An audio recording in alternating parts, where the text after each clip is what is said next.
Hello there. It's time to do my film reveal video. This is where I look at my film for the first time since picking my film up from the lab. It has been a little over a week since I got back from my trip, so still super fresh and very curious to see what we got here. So I have my loop here so I can check some of the images, and we're going to start with the E6 since that's mostly what I have. So our first photo here, pretty solid exposure. I'd say maybe if anything, I'm a hair dark, but I have actually perfect tonality where I need it. This was the first scene that I photographed on the trip, and I just really like the way that this tree here had some sort of cool tones in it. It's up right at the base of these massive cliffs. As far as sharpness, that looks good. That looks good. That looks good. There was a little bit of reflected light, and it's a pretty cool shot. Some of the things I was thinking about from a compositional standpoint is that this root right here, distance between that and the bottom, and trying to figure out where to kind of end the right and the left. And actually on this side over here, there was a fracture in the cliff, and I ended it just before that. It's pretty solid shot. So I'm definitely pretty happy with that. That was one of the very few breaks of reflected light we had during the whole trip. I say we, I mean me. Next photo is a duplicate of that scene. Sometimes people ask if I bracket the exposure. I usually don't, because usually I'm pretty confident in the exposure that I have. And I just shoot doubles in case something gets messed up with processing or I have a light leak or something along those lines. But yeah, it's a pretty solid shot. Definitely different than some of the other stuff I photographed. So it's pretty cool. That was a subject I was certainly quite happy with. This was a sort of abstract-y kind of pastel sort of scene I photographed in the Badlands area. And I thought it was kind of cool the way that it was so delineated between sort of the greens and kind of the reddish. And there's all these sort of different colors in here. And I shot this on a calm morning, a little bit of clouds in the sky, which is what I wanted to help keep things nice and soft. See how we did for sharpness. You know, it's so fun looking at a transparency with a loop, because you look like you're looking at reality. Completely tricks the brain. That one's sharp all the way through. It's kind of a cool scene. And on this one, when it comes to the composition, some of the things I was thinking about is this drainage here, how much to include right or left. And if I remember right, there was a distracting thing immediately out of view right here on this side. But that was cool the way that the bushes are mostly growing on the red, not as much on the green areas. That's pretty cool. Good exposure, very easy to expose scene. I just metered the brightest areas, the darkest areas, and averaged it, but it didn't stray very much from the darker areas to the light areas. It's a cool shot. I'm happy with it.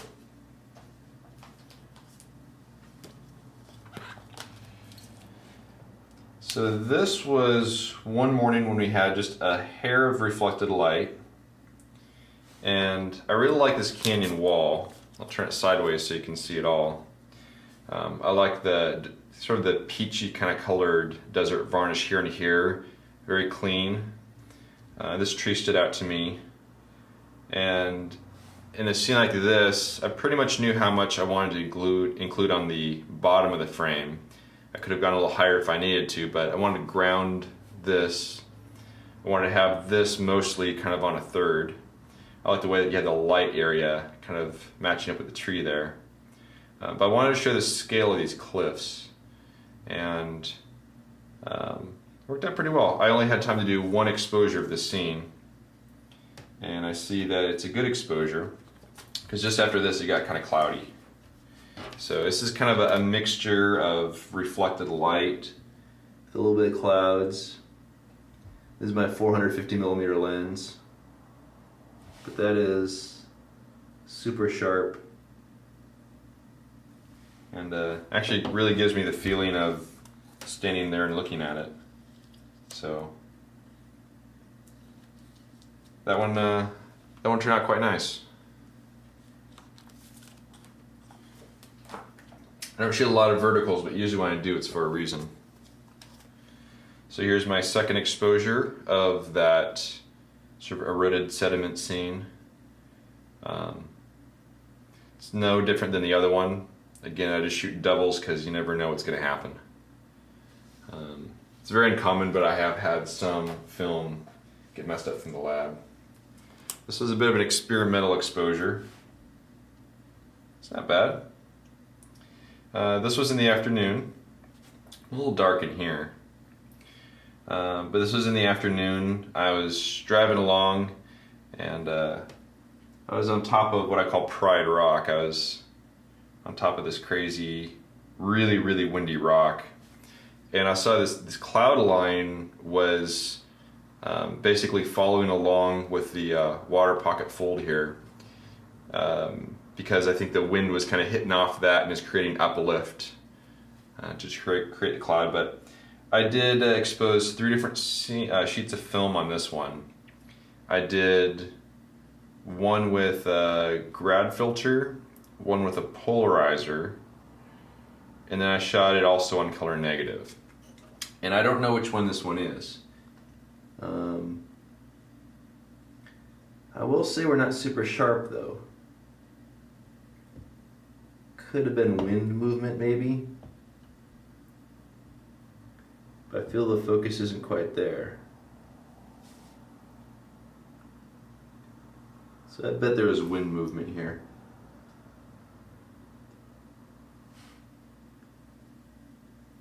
I use my normal lens, but this is just not anywhere near sharp. Yeah, I can actually see, when I look really close at it, I can see a little bit of a jitteriness. And my exposure was relatively fast. That's definitely wind movement. I have more sheets of film, so maybe one of them will be okay. But even if it's not, I wouldn't say it's the strongest photo I've ever shot, but it would be nice if there was one that's better.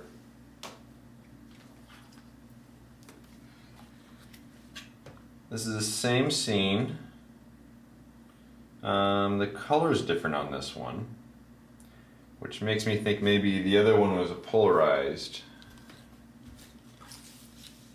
So yeah, that's warmer tone there. This one's a little bit more sterile. So my guess is that this was the polarized one. And if that's the case, the sky actually stayed relatively normal. Sometimes polarizer makes the sky go crazy. So this must be the non-polarized. And I used a grad filter, which I kind of think I see the effect of. It's a little darker here than here. It does lighten this up a little bit. But if I didn't use a polarizer, then it means that my exposure is probably faster and hopefully less chance of wind. That one's sharp. Yeah, that's very sharp. So this one is a usable shot. Again, probably not the strongest photo I've ever taken. Let's compare the clouds. Kind of like that cloud a little better, but it has clouds. So that's a usable shot. Whether I do or not, we'll see. But that's why it's difficult shooting a large format in the wind.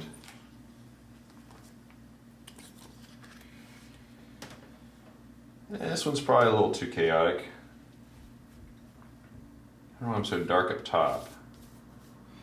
This is one I shot after after the snow melted, and I shot several versions of this, some with and without a polarizer.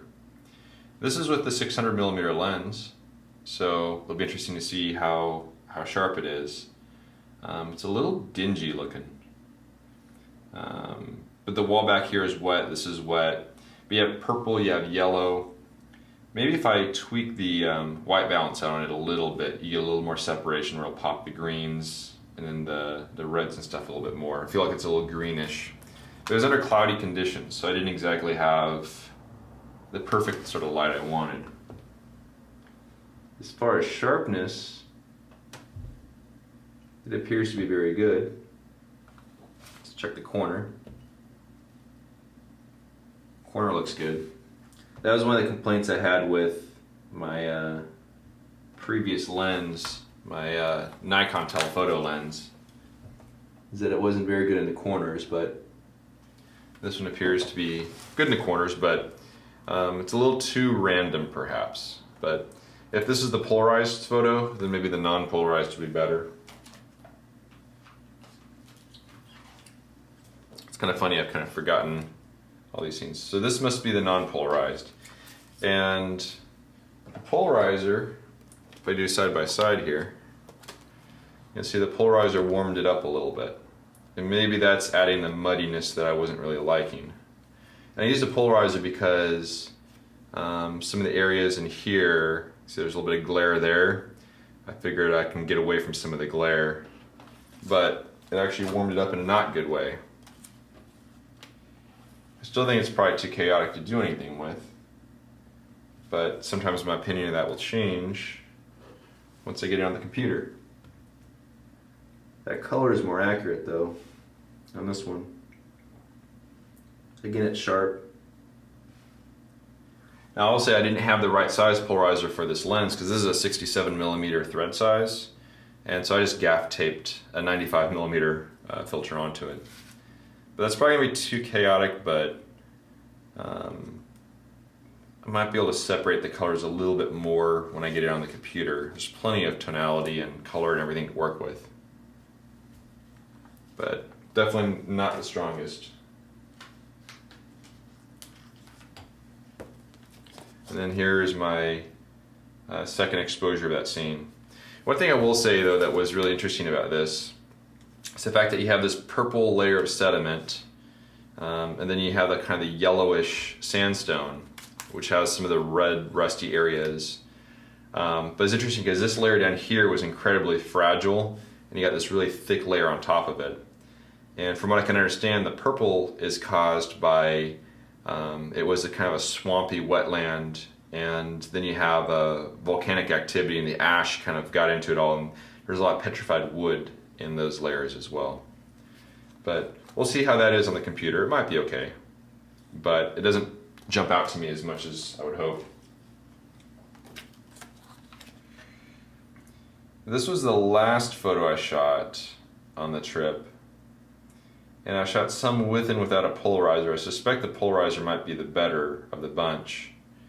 But it's kind of a cool grassland area. I got a good exposure here. My skies, I don't have a lot of separation between the clouds and the sky, so I suspect this is the non-polarized. As far as sharpness goes, we're good for the most important parts. Basically what happened is I focused right about here, and then I stopped down, and I get from about here all the way to the background in focus. Actually, I don't mind that this right here isn't quite in focus. If I was using a normal lens, it's okay. Maybe the polarized one will be better, but it's a little bland.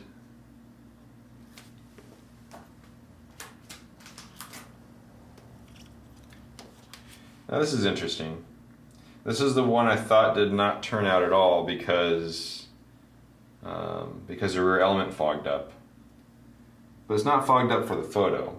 But that being said, we're looking a little muddy over here, just because I think everything was dreary as far as the lighting. But it's not horrible. I actually expect it to be completely unusable, but it's not. Sharpness is actually pretty good. I wonder if I were to lighten this back wall a bit to pull some of the natural color out of there, if that might work. My exposure on the snow is good. I actually have detail where I need it. So actually I was not expecting this one to turn out at all. And I suspect if I lighten this a little bit here, I can pull some of that natural color out of there a little bit.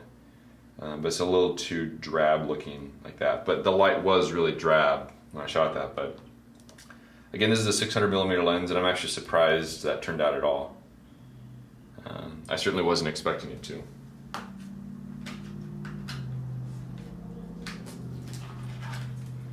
Next up, whoa, okay. I kind of expected this. This one was supposed to have been taken at f/40 or f/45, and for some reason I shot it at f/22. It's okay because it wasn't all that amazing of a scene, but what happened is after, this is the one I made this exposure actually while I was recording video. And a lot of times when you see me taking pictures on the video journals, it's after I've actually taken the photo. I'm just faking taking a photo because I can only concentrate on so many things at one time. And I thought for sure I had set it to f/45, but when after I took the picture, stopped recording the video, I pulled the film holder, started packing stuff up, I looked at the lens, it said f/22. And I was thinking, I have not touched this since I made the exposure. Maybe I bumped it when I was pulling the cable release off or something, but no, it was at f/22. But it's okay because it's not all that amazing of a scene. So we have a high key photo of Capitol Reef. That's funny. This goes to show that you can only do so many things at one time. But yeah, that is very, very overexposed. So this is the last of the E6. This is a polarized version of that scene, and it's really not all that great of a scene. I'm a little dark here and here, but I'm a good exposure for the sky. I have all the detail I need. I mean, I have detail in the shadows and everything. Maybe it's a matter of scanning it and then brightening the foreground a little bit to make up for the underexposure. But it may just be that it wasn't a good enough scene to begin with. Now this must be the polarized version, because I sense there's a little more depth to the sky than before. And oftentimes I'm afraid to use my polarizer on skies, because I'm afraid it's gonna make it look too cartoonish on Velvia, but this actually is okay. And I'm just a little dark for the foreground. Let's check sharpness. We're good there. We're good there. It's not a horrible exposure.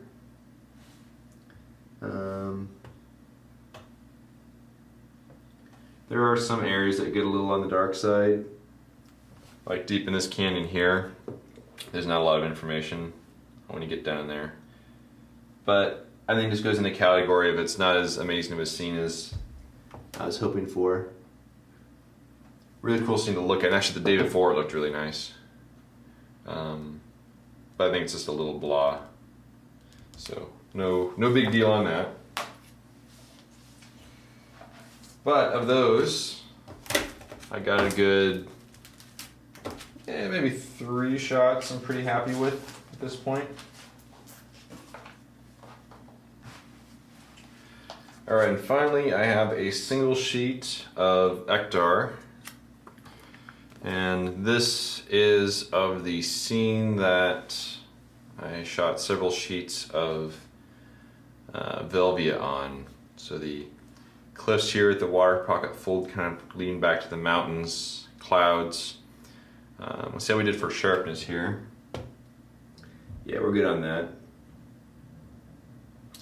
And since it's Ektar, it's going to do really well with kind of the darker areas in the foreground as well as the brighter areas. And it might get kind of a cool look, kind of an old-timey, come west sort of poster with regard to the way color negative film kind of handles all that. And I don't remember if I used Polarizer or grad filter or anything on it. I don't think I did, but that one might have some potential, but we'll see. You never really know until you get scanned.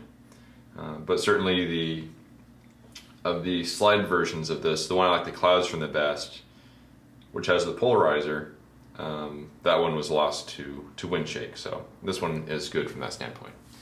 But I want to thank you as always for watching my film reveal video. It's always kind of a long video, but I always think it's kind of interesting to go through everything and let you see it for the first time as I see it for the first time. So thanks for watching, and we'll see you around next time.